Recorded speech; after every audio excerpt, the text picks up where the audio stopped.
ভালো ভাবুন, ভালো থাকুন। আশা করছি সবাই অনেক অনেক ভালো আছেন। আমি আবারও চলে এসেছি আপনাদের সাথে।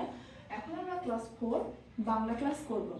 গতদিন আমরা যে ক্লাস করেছি, আশা করি সবাই বাসায় খুব সুন্দরভাবে পড়েছেন এবং খাতায় লিখেছেন।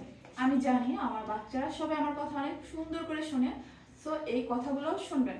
যদিও সামনাসামনি ক্লাস নিতে পারছি না, তারপরে কিন্তু আপনাদের প্রতি আমার বিশ্বাস আছে, আশা করি সেটা রাখবেন।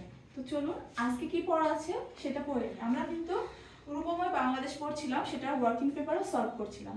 আজকেও কি আছে, রূপময় বাংলাদেশের ওয়ার্কিং পেপারের 5 ও 6 নম্বরটা আমরা পড়ব। চলুন পড়ে ফেলি। 5 নম্বরে কি আছে, আজকে একটু বেশি পড়া আছে, বর্ণনামূলক প্রশ্ন উত্তর। এত বড় বড় প্রশ্ন দেখে ভয় পাওয়ার কিছু নয়, পড়ার মধ্য থেকেই আছে সবগুলা। শুধু একটু আপনারা কয়েকবার রিভিশন দিলে কিন্তু কি এগুলা লিখতে পারবেন সুন্দর করে, কারণ এই সবগুলো আপনাদের খুব সুন্দরভাবে রিডিং পড়া আছে। প্রথম প্রশ্নটা কি আছে চলুন দেখি। বলেছে বাংলাদেশের রূপ বৈচিত্র্য বর্ণনা করো। বাংলাদেশ কি একটা বৈচিত্র্যময় দেশ।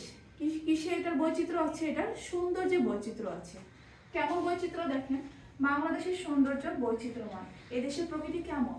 সবুজ, সবুজ প্রকৃতি, সবুজ গাছপালা, ফসলের ক্ষেত। এরপরে কি আছে, গাছে গাছে নানা রকম ফল হয়, ফুল হয়। আবার কি হয় শোনো না, আমাদের কি এই যে 6টা ঋতু আছে, ঋতুগুলো কি হয় একের পর এক ঘুরে ঘুরে আসতে থাকে। আর এক এক ঋতুতে প্রকৃতি এক এক রকম করে সাজে। গ্রীষ্মে একরকম, বর্ষা একরকম, শীতে একরকম, শরতে একরকম। দেখবেন বিভিন্ন ঋতুতে বিভিন্ন রকমের ফুল ফোটে, বিভিন্ন সময় বিভিন্ন রকমের ফল পাওয়া যায়। এগুলো কি করেছে, প্রকৃতিকে বৈচিত্র্যময় করেছে। আর কি আছে, বাংলাদেশের কিছু অঞ্চল আছে কি একদম সমতল, কিছু অঞ্চল আবার পাহাড়ি। পাহাড়গুলো কি একদম সুন্দর সবুজে ঘেরা, দেখলে যেন কি হয় একদম চোখ প্রাণ সব জুড়িয়ে যায়। তো কি সব মিলিয়ে আমাদের বাংলাদেশের সৌন্দর্য বৈচিত্র্যময়। এই কথাগুলো এখানে সুন্দরভাবে দেওয়া আছে, আপনারা পড়ে নেবেন। এবং হুবহু যে এভাবে লিখতে হবে তা না, আপনারা নিজের মতো করেও সৌন্দর্যের বর্ণনাটা দিয়ে দিতে পারেন। এরপরে কি আছে দেখেন সোনারা, এদেশের প্রকৃতি এক এক সময়ে এক এক রূপে সাজে। কথাটা ব্যাখ্যা করো। এটা খুবই সহজ, কারণ বাংলাদেশে কি 6টা ঋতু, এক এক সময় এক এক ঋতু আসে। সো বাংলাদেশ এক এক সময় এক এক রূপে সাজবে, এটাই স্বাভাবিক না বলেন? কারণ এই যে 6টা ঋতু কি কি, গ্রীষ্মকালে কি হয় প্রচুর গরম পড়ে, মাঠঘাট কি হয় একদম ফেটে চৌচির হয়ে যায়। শীতকালে কি হয়, শীতকালে চারিদিক শুষ্ক হয়ে থাকে, গাছের পাতা ঝরে যায়।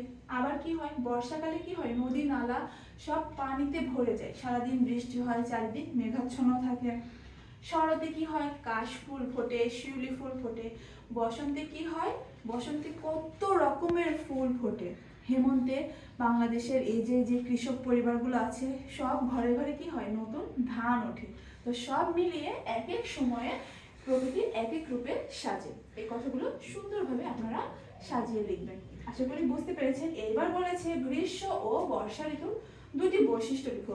এটা কিন্তু আমি আপনাদের বলে দিব না, এটা আপনারা এখানে পড়ে নেবেন। আর কি করবেন, নিজেরা কিছু তৈরি করবেন। এখানে যে 2টা বৈশিষ্ট্য আছে, এই বৈশিষ্ট্যগুলোর বাইরে আমি চাই আমার বাচ্চারা আমাকে নতুন কিছু বৈশিষ্ট্য লিখে দেখা। আপনারা কি করবেন, এই যে পড়বেন প্লাস খাতায় লেখা আছে, তো খাতায় লেখার সময় এই নতুন নতুন বৈশিষ্ট্যগুলো লিখবেন। আমি অবশ্যই পরবর্তীতে সেগুলো আপনাদের কাছে থেকে শুনবো এবং দেখবো। এরপরে দেখেন 6 নম্বরে কি আছে সোনারা, নিচে প্রদত্ত অনুচ্ছেদে সঠিক বিরাম চিহ্ন বসিয়ে পুনরায় লেখো। বিরাম চিহ্ন বসাতে কিন্তু আপনারা সবাই পারেন। আর যেহেতু আপনাদের এই যে অনুশীলনীটা সুন্দরভাবে পড়া আছে, প্লাস প্রবন্ধটা রিডিং সুন্দর করে পড়া আছে, রিডিং এর মধ্যে থেকেই কিন্তু আমরা কিছুটা অংশ তুলে দিয়েছি, যেটার কি দাড়ি কমা কোথায় কোন চিহ্ন বইবে সেটা সুন্দরভাবে বসাতে হবে। দেখেন এটা নিচে সুন্দর করে উত্তরটা দেওয়া আছে। আপনারা কি করবেন, পাশে বেশি বেশি রিডিং পড়বেন প্লাস প্র্যাকটিস করবেন, তাহলে দেখবেন কি সুন্দরভাবে হয়ে যাচ্ছে। তো এই 5 এবং 6 নম্বর যেটা পড়ালাম, আশা করি কোনো সমস্যা হবে না। যদি কোনো সমস্যা হয় অবশ্যই অফিসে যোগাযোগ করবেন, আমরা সেটা সমাধান করে দেওয়ার চেষ্টা করব। আর সবাই অফিস থেকে অবশ্যই কি করবেন বলেন তো, এই যে লেসন প্ল্যানের যে শিটগুলো যাচ্ছে সেগুলো কিন্তু অবশ্যই কালেক্ট করে নেবেন বাবারা। আর বাসায় বেশি বেশি পড়বেন।